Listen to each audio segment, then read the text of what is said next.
L'emploi des jeunes a toujours été une priorité pour les autorités sénégalaises. Chaque structure apporte sa contribution. L'ANIDA n'est pas un reste. À ce jour, l'agence a créé plus de 156 emplois directs et 1500 emplois indirects au niveau des fermes réalisées, notamment Djilakh, Morolon, Tivaouane Peulh, Agababou et Darou Ndoye.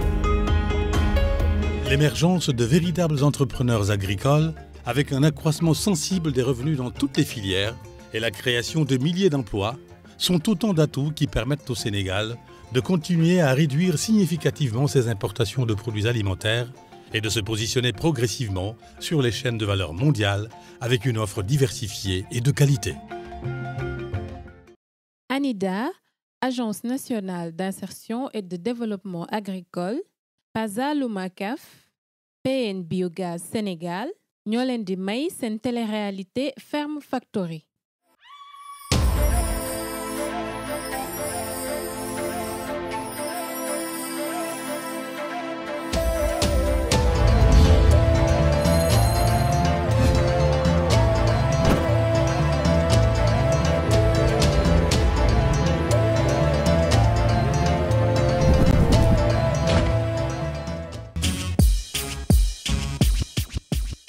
Sen ferme story tay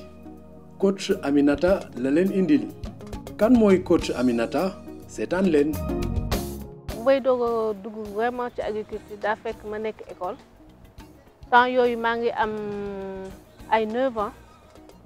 dañoo defoon benn expédition États-Unis ndax dañoo amoon benn jumelage école dam seet samay correspondant États-Unis moo fa demee dama dëkkoon ci benn famille boo xamante ne juste à côté ci kër gi dafa amoon ay béykat alors man ma yegg Amérique gis surface yu rëy yu nekk foofu yëpp au début j'étais un peu étonnée ma gis propriétaire tool bi mu toog waxtaan ak man ne ma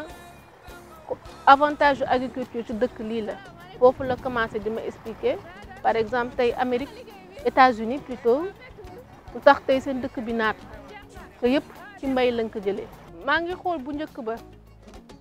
suñu maam yi dañ doon mbay ku nekk ci taax yàqam ci àll ndax ci àll ba moo amoon yëpp ba jóg jotee jóg leen ca bawuy teel ndax jàmbaar mooy bay ca waar. Il y a 44 hectares de mangue.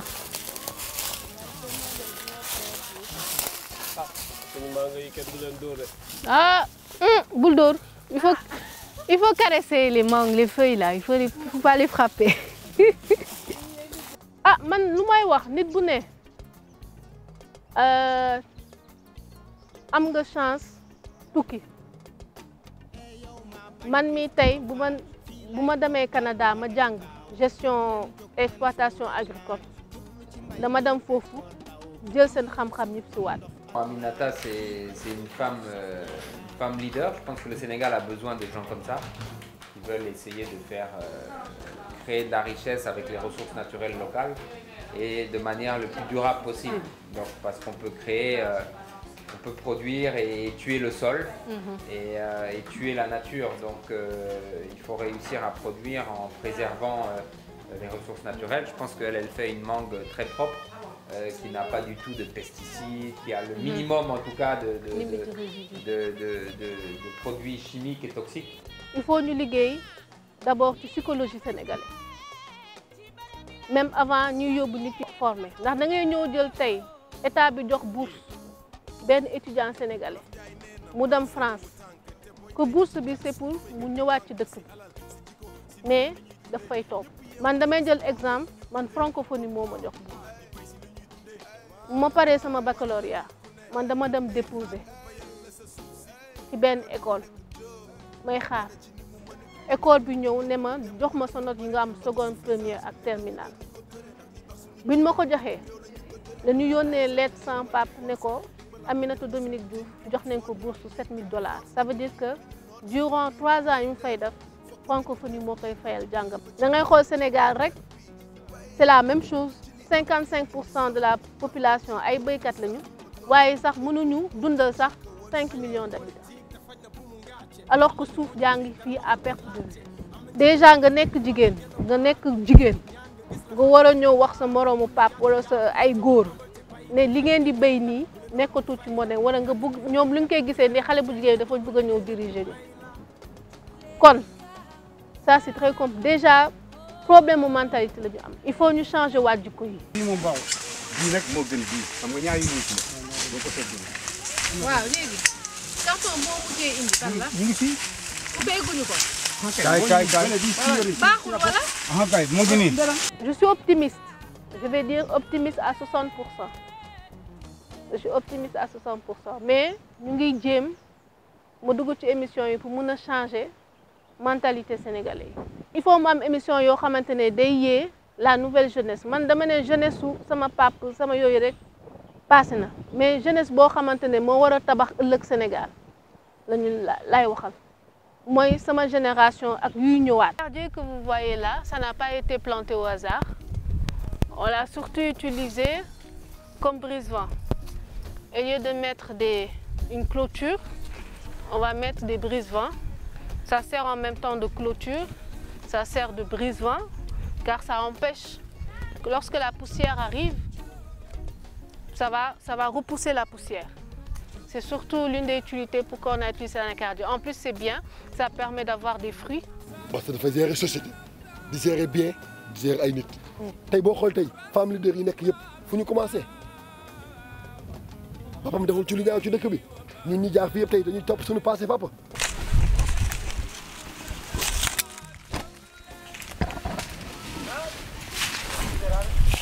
Vous avez vu, il y a une différence ici. Si on a pris cette branche-là, c'est parce que les arbres pendent quand il y a beaucoup de mangue. Alors on est obligé d'utiliser ces branches-là pour les soutenir. Alors que si on fait le taillage, l'année prochaine, on n'aura plus ce problème-là. fa bokk ci li gën a am solo moo di nit ki la muy def mu bëgg ko mu gëm ko comme li may wax léegi fekk ngeen ma de ko wax xale yi réew mi jàmbur lu bàyyi ko ci biti ñëw defaral ñu ko xale yu mel ñii am jom am pas-pas gis ni suuf si amul lu monde.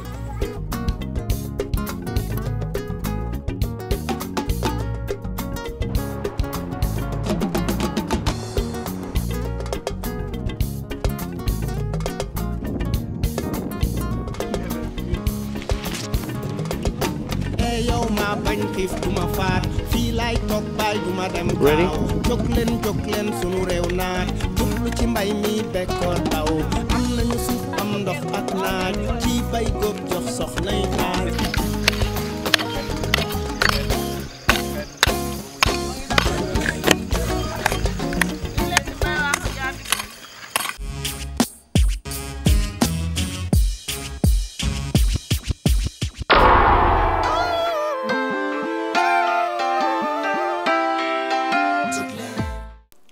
fii ci tool bi liggéey ak jàng lañu boole ay pictogramme la leen indil tey maanaam ay màndarga ngir yombal seen gis-gis lu soxal bépp bérébu liggéeyukaay tey li ko soxal mooy sécurité environnement kaaraange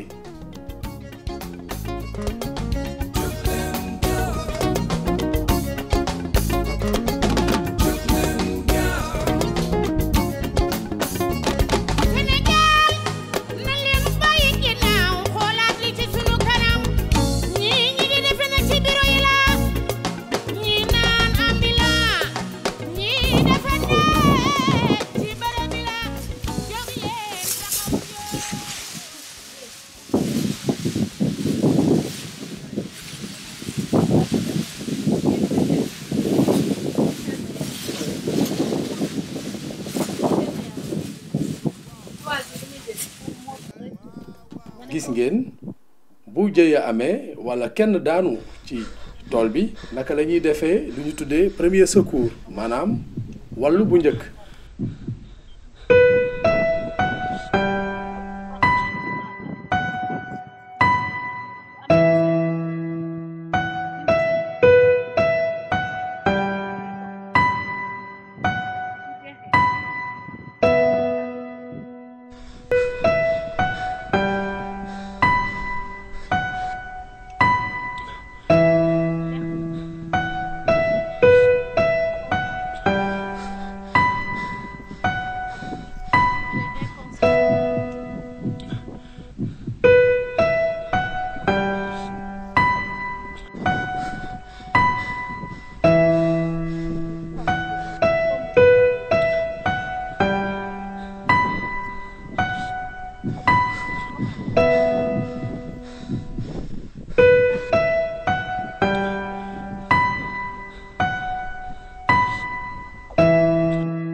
suxali mbay mi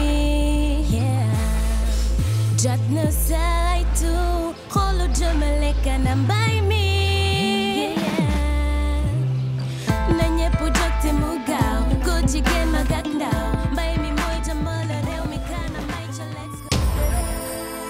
lii mooy salle de classe bu écologique ñu ngi des ci mbirum environnement ba léegi naka la ñuy xàmmee ndox ak suuf su sell ngir wér-gi-yaramu doomu aadama yi wér-gi-yaramu gàncax gi tamit loolu mooy mbay mu sell.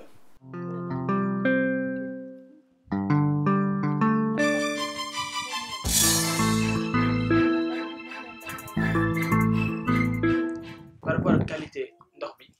ak qualité produit bi ñu proposé ci marché bi à l'international est-ce que donc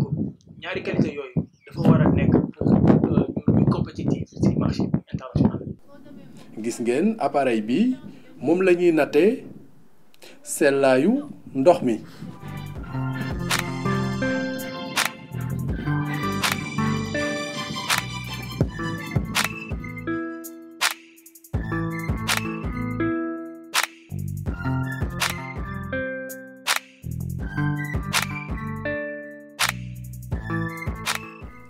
egsi nañu ci wàllu pulvérisation ak ay jumtukaayam yi ci war lépp ngir bàyyi xel kaaraange yaramu doomu aadama maanaam liggéeyukat yi ci biir tool bi.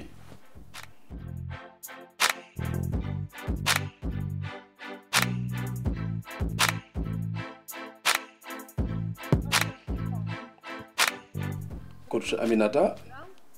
gis ngeen ko bàyyiwul dara te it tàyyiwul dara.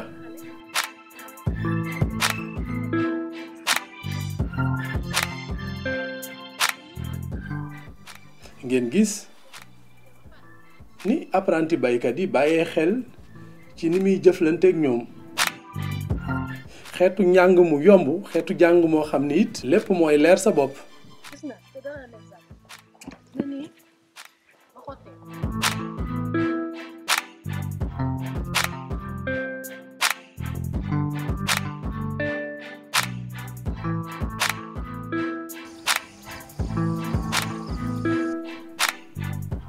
nooy sangoo ak nooy aaree sa yaram boo defee pulvérisation ba noppi.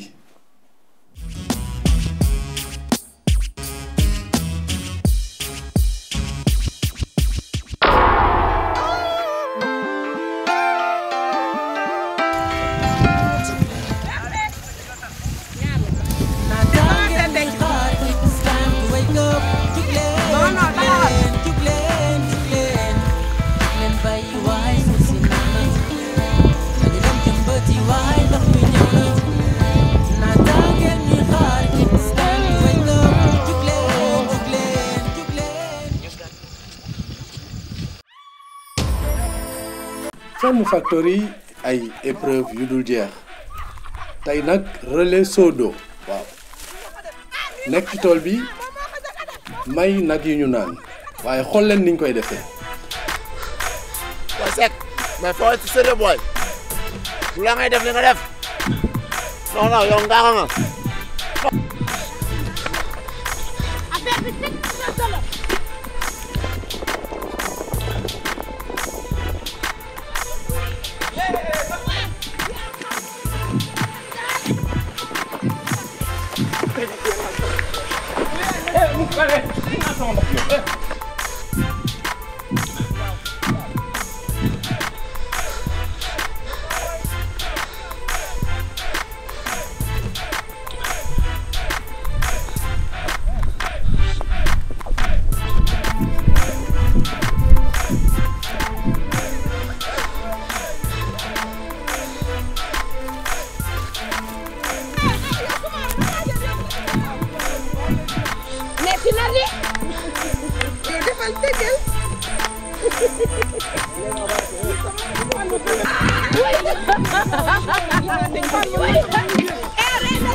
Aliou Seck dellul Aliou Seck retourné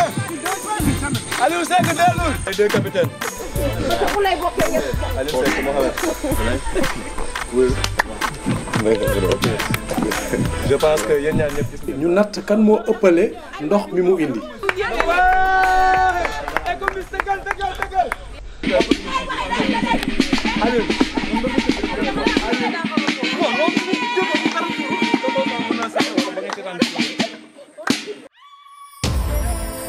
bala ñuy ñëw Dakar dañuy nekk ci tool yi dañuy bu ñu ruujee ba faraasu ba ji ba xotti ba noppi bu ñu xottee ba noppi ci la ñuy soog a ñëw Dakar vacances mais tant que tool yi àgguñu foofu ñun amuñu droit ñëw bu ñu ñëwee vacances Dakar ba nga xam ne déqi jot na parce que école tijji ñu dellu ñun ñooy déqi tool yi ñun ñooy raadu ñun ñooy call ñun ñooy naaf ñooy bàcc ñooy farmanko bu nu farmanko ba nga xam ne tool yi pare na ñu soog a ñëw jàng école maa ngi fàttaliku bi may def maîtrise dañoo toll ci déq yi mu ne ma ñu woo ma ne ma na ngay déq si ma bàyyi fi njàng mi dem weeru koor la woon comme boobu jamono boobu man maa magoon maa déqi tool yëpp maa déqi tool yëpp ànd ak xale yi ba ñu call ba ñu bàcc bi ñu tollee ci mbàcc mi nag ci la ma bàyyi ma ñëw jàng si taseeg sama examen ma def sama examen maîtrise yàlla suturaal ma après ma def école normale soog a dem kon ñun suñu àdduna bi yëpp mbay la woon mbay mi nag moom daf ko boole woon nag yor ay fas course man am na benn fas bu ñu ma joxoon boo xam ne daf ma marqué sama àdduna bi yëpp parce que dafa jëndoon fas boo xam ne day bëgg a dee fas bi feebar bay bëgg a dee am jamar mooy góom boobu di nekk ci ndiggu fas bi ñu tuddee ko jaagoor mooy boo ne ko jaar rek mu góor mu toog mu jox ma ko ñu koy toppatoo di ko toppatoo ba fas bi dem ba am doole ba man mënatuma ko téye c'est-à-dire que da la doon jàngal naka nga yoree jur kon ñu boole woon bay ak càmm parce que kër gi dafa amoon gétt loolu ci loolu la ñu màggee ci loolu la ñu formé. ñu gàddu gi leer yi jubli ci mbay mi mooy Sénégal jugal def ci sa doole gëm naa ne réew mi dana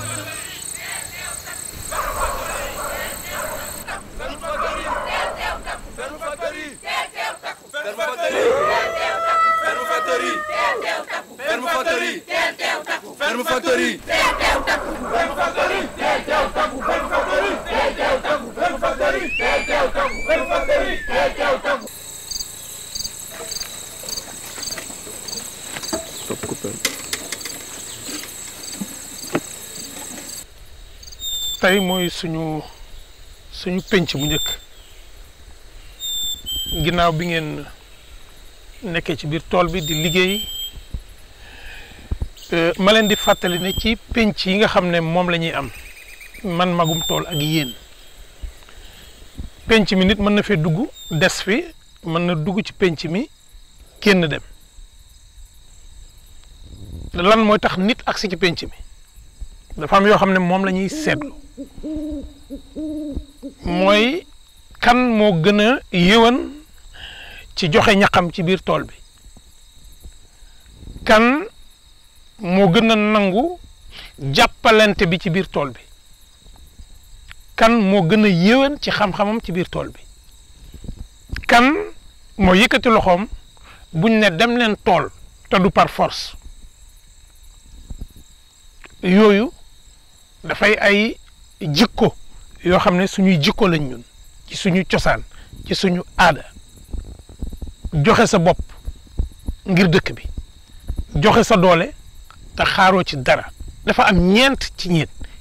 ci groupe bi ñoo xam ne tey moom seen benn tànk mi ngi ci bitti seen benn tànk mi ngi ci biir man nag magum tool du ma leen génnee ñeent ñooñu bu ma joxee seen tur yéenay jóg ku ne jël kayit bind waaw wala déedéet oui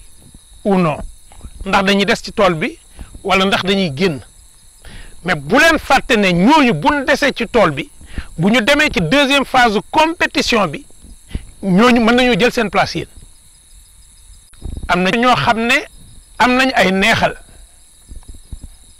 yi lan la ci loolu lay mujjee ñan la ñu nominé Yacine Ndiaye Cheikh Sidia Berté El Hadj Guèye ak Boy Jossong ndax yaakaar ngeen ne ñoom yéen ñi nga xam ne yéen lañ fi téye man ngeen a dem wala yaakaar ngeen ne ñoom dañu war a des ci biir tool bi bu leen fàtte ne bu ñuy dem ci beneen penc bi dañuy génnewaat ñeneen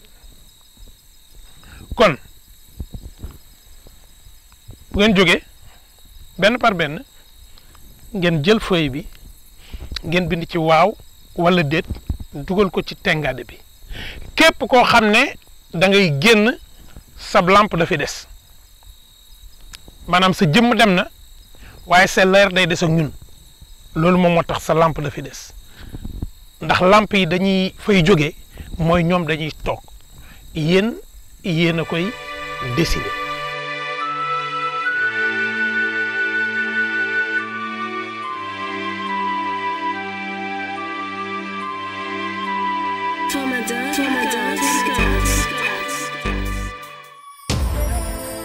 bu waaw yi ëppee mooy ñu dem bu déet yi ëppee mooy ñu toog kii nee na buñ dem muy ñaata benn kii ne nañ dem muy ñaata benn oui non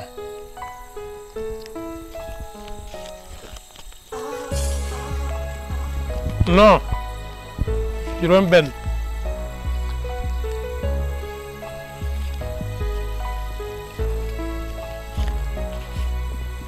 oui fukk oui fukk ak ñaar waaw fukk ak ñaar ñaata ñoo ne déedéet juróom ñeent kon bis ne tey nañu jàpp ne mënatuñoo dugg ci tool bi ñoo ñan la mooy Yacine Ndiaye Cheikh Sidia Berté El Hadj Guèye Boy Jossong ba baax amee gën dafa am yaa ngoone ana nga jógal yaa ngoone xam nga lu ma la bëgg a may du am nga borom kër man dama bëgg may la yaag sa borom kër ngeen dem hôtel tëdd fa nga noppalu ñun ñoo ko teralee sa borom kër bi xam ne jigéen kenn du ko téye ak ko xor ñooñal bàyyi boobu mu la bàyyi ak jom ji nga wane ak fulla ji nga wane moo tax ma may la loolu. am na ñaar ñoo xam ne nag ñoom li ma leen di may mooy ñu dem hôtel Palme Beach am fa kendal xam ngeen luy kendal. kendal mooy déedéet du yendu du ëpp na yendu ba pare ñu lay teral Xadijatu Kamara de ci la.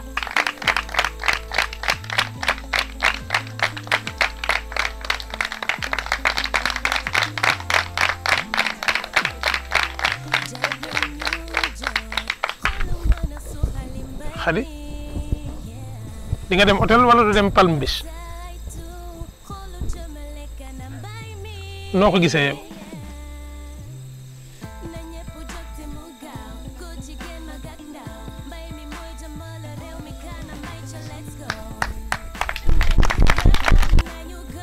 Alioune Mbengue Baye Fall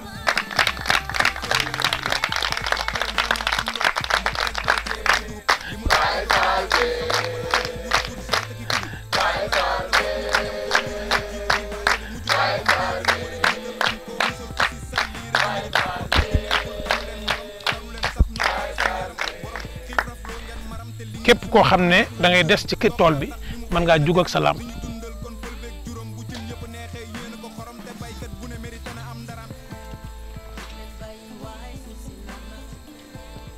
ngeen delluwaat ci néeg yi tëddi ndax pencum tay mi moom yëkkati naa ko. Ferme Factory. teel teew takku. Ferme Factory. teel teew takku. Ferme Factory.